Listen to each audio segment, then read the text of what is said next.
Welcome to the Selling with Influence podcast, where we show you how to sell more of your products and services consistently, predictably, and profitably without having to offer discounts, quote lower margins, or compete on price in a race to the bottom just to get the business. My name is Dwayne Huff, founder and CEO of Influence Seminars, and I am your host. Hey guys, it's Dwayne Huff. Welcome back to this episode of the podcast. So glad you joined me today. Today, we're going to go back into the acronym of influence that we started a few episodes back.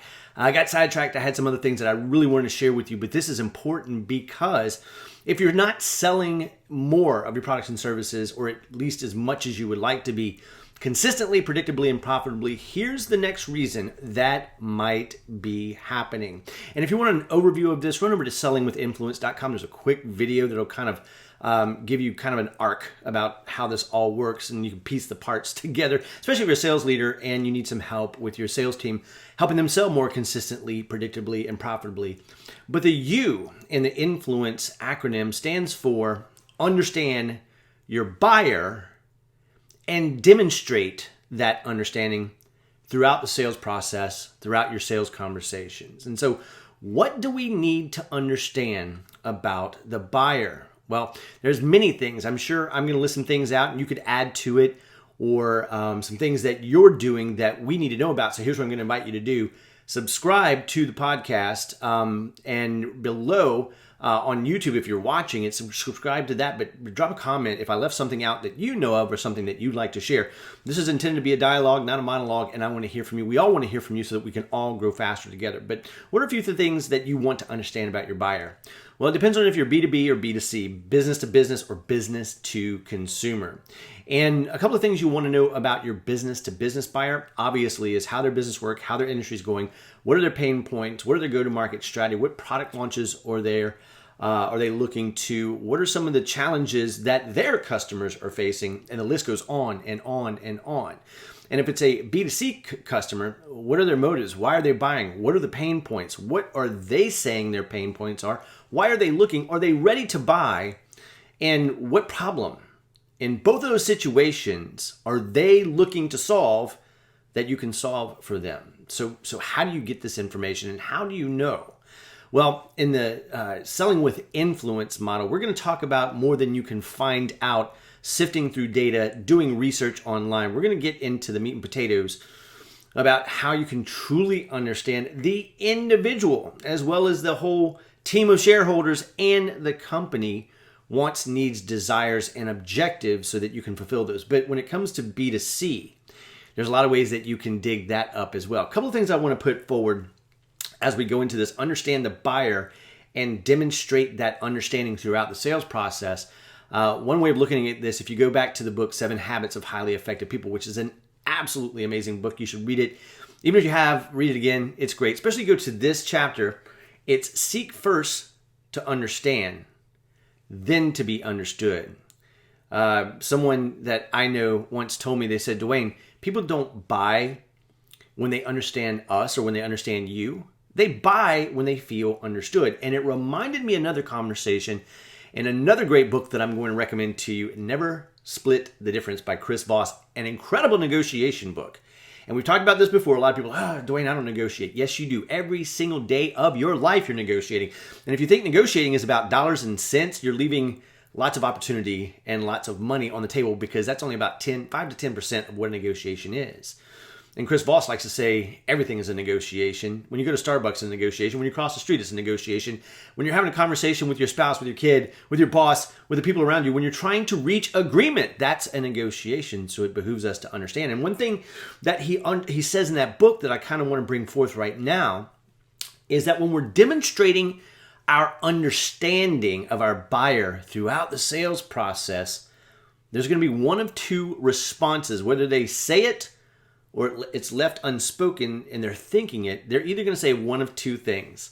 Whenever you're sharing your solutions, your education, your product, your advice, your webinars, whatever it is, whatever you're sharing about your products and services, the solutions and the outcomes, whatever that is, if you're saying it in a way that's self-driven and self-focused and feature-oriented, even benefit-oriented, but it's not a result they want and they've explicitly said, they're likely to agree with you just to kind of shut you down or shut you up or move on. Let's be honest. They're going to say something in the form of, you're right. Now, if you're not watching this on video, you got to see the facial, right? But it's a submissive, yeah, you're right. I don't necessarily agree, but I'm going to say you're right so we can move on. But the response we want to get back from them, whether they say it explicitly or they keep it in and we can see it in their countenance and their eyes, the response we want, as Chris Voss points out in the book, is, hey, that's right. So think about this for a second. They can say, yeah, you're right. Or they can say, that's right. And we want the latter, because that really proves that we understand them on a visceral level, or they feel it in their gut that we fully understand who they are. Once they do, their walls come down.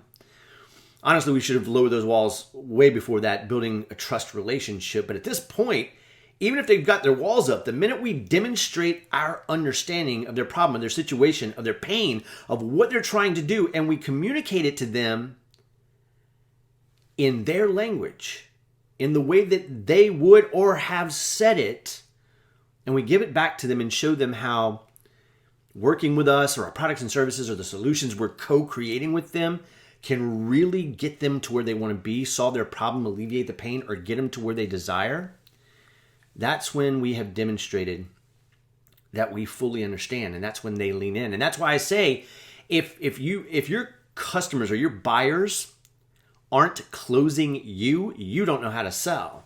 Because one of my mentors told me one time, Dwayne, if you have to close, you don't know how to sell.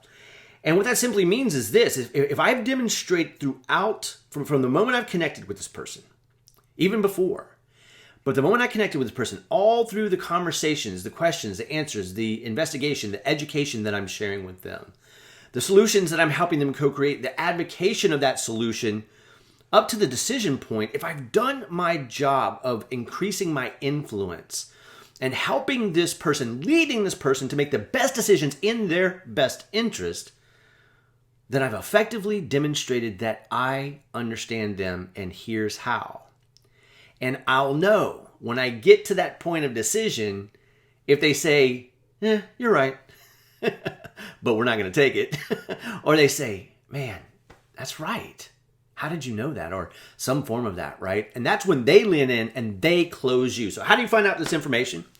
By the way, before I jump in here, if you're not subscribed to the podcast, please subscribe to the podcast. Run over wherever you listen to your podcast. Give it a 5-star review. Helps spread the message, and share this with somebody.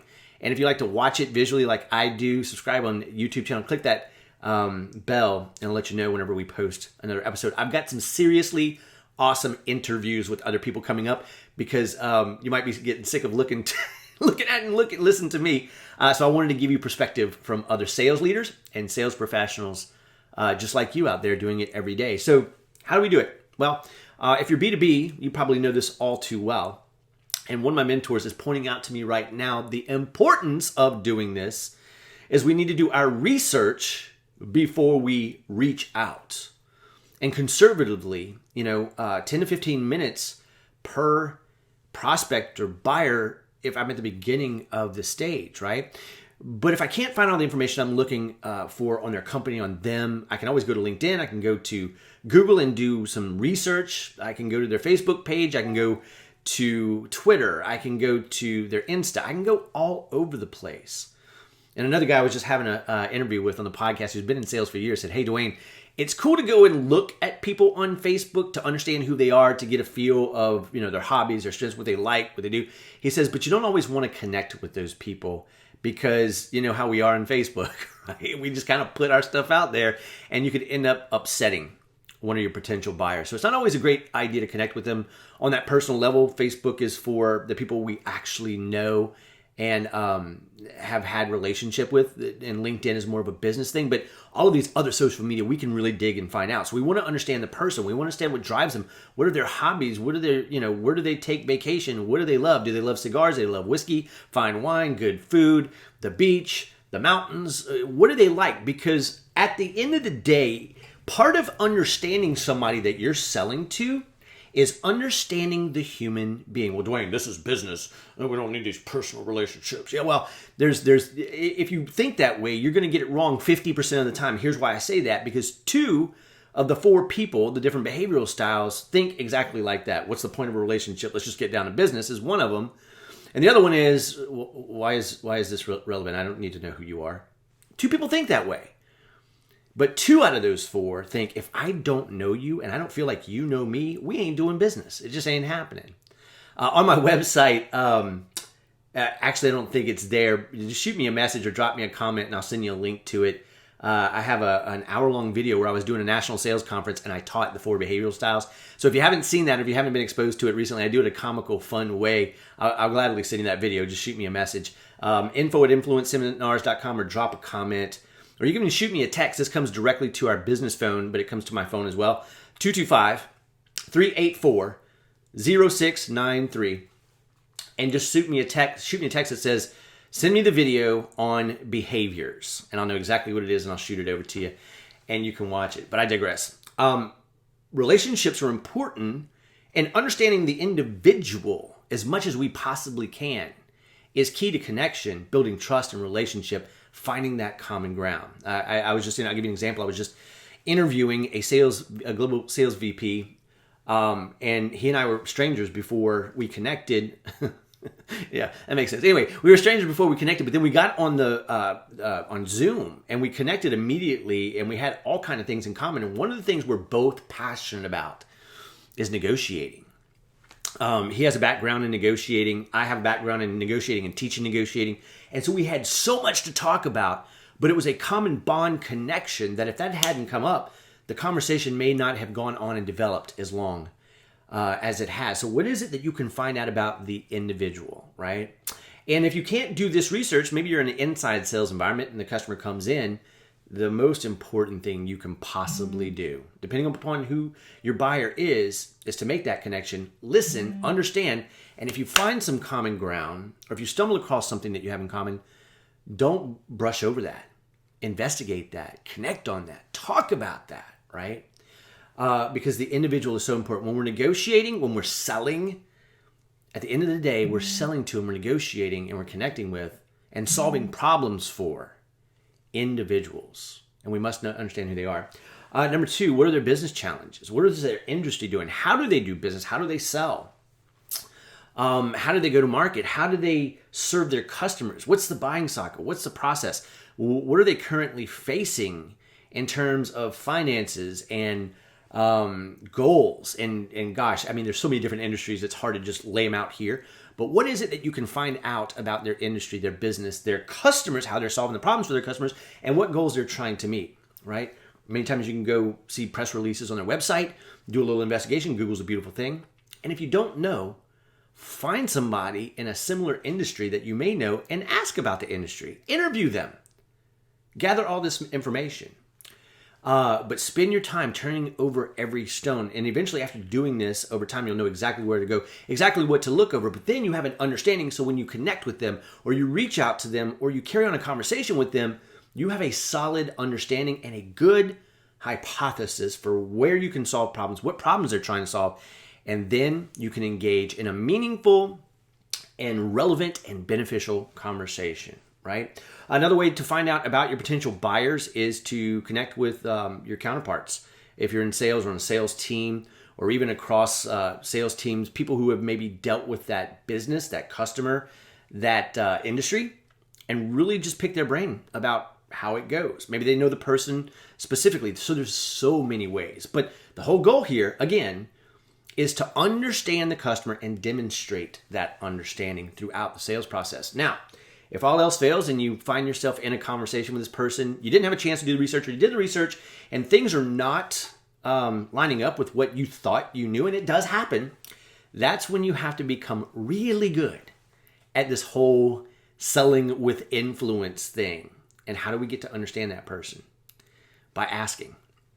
Right? Now, if we have a great relationship with this person, we've spent the time to connect, to build trust, to build relationship, and to understand who they are, it's real simple to say, hey, look, as we jump into here, I've done my research, I understand what's going on here, but help me to understand, what is it that you guys truly want, need, must, accomplished? What's driving this?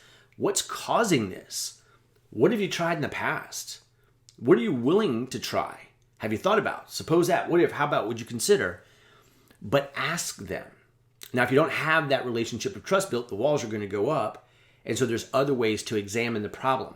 Talk about one of the best ways to do that is talk about past experiences with other customers and simply throw it back to them and say, are you guys experiencing this as well? Or this is something completely different? Many times, if you know your industry, if you know the marketplace, and if you've done your homework, you can make those assumptions, throw it to them, and they'll either say, no, that's not really us, or that is exactly what's happening to us. And then you have a jump off point.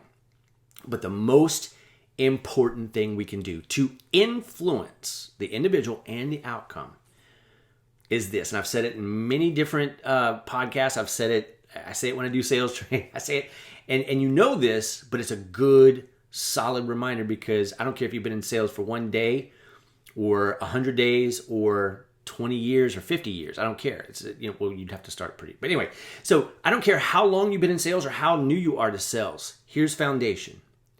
When you're in front of that buyer, when you're engaged, whether it's over Zoom, whether it's face-to-face, whether it's over the phone, whether it's an email, set your goal and agenda to sell something, air quotes, to sell something to them. Let go of that. Engage the person. Understand what they're going through, what they want, what they need, what they expect, what they're trying to accomplish, and just listen. Ask if you can take notes. And engage by saying things like, wow, tell me more. How does that happen exactly? What do you mean exactly? I'm not sure I understand that language. Can you help me to clarify that? And really be interested and concerned and follow them down whatever path they go. And you're going to realize in the course of that conversation whether or not you can help them. And then if we're going to be true sales professionals, it becomes our duty, if we can't help them, to build a relationship, to point them in a direction where they can get some help, and follow up later to see what else they're going through. And look at that relationship as 360 and long term. And commit to being the person who's a resource to them, because you never know what doors that's going to open. They may become the person that you do the research with next time to serve a customer, even though you couldn't sell to them, and they can become one of your greatest champions and allies. So the U in the influence acronym is to understand your buyer and to demonstrate that understanding throughout the sales process. And most of that comes from increasing your influence by doing your research, by connecting with the person, and getting them so comfortable that they'll open up and share exactly what they're going through. They feel like you're educating them and serving them along the way, because when people are being educated, their walls come down. When they feel sold to, their walls go up, because you and I both know this. Nobody likes to be sold, but everybody likes to buy stuff, right? And what's the difference? It really is a difference between trusting and believing that there's relevance and value in every single conversation, even if we're playing long game, or if you're in a cell phone store like I used to be. Many times the customers come in, they're ready to buy, but they still need to feel like they can trust you or connect with you, right? Anyway, so I really hope that served. The U is for understanding your buyer and demonstrating that understanding. Go back a few episodes and I lay out the I, the N, the F, the L, and now this is the U, and I'll finish this series out. But if you want to overview that, run over to sellingwithinfluence.com, click on the video link, and you'll get a quick overview. And if I can serve you and or your sales team, don't hesitate to reach out. Shoot me a text at 225-384-0693, or send me an email at info@influenceseminars.com. Always willing to pick up the phone or jump on a Zoom and serve any way I can, and learn from you guys out there in the field, being sales leaders and being sales people. But I believe, as I always say, that we are in the greatest profession in the world. We can truly write our own ticket. We just got to be willing to increase our influence. Have a great day, and we will talk soon. Bye-bye.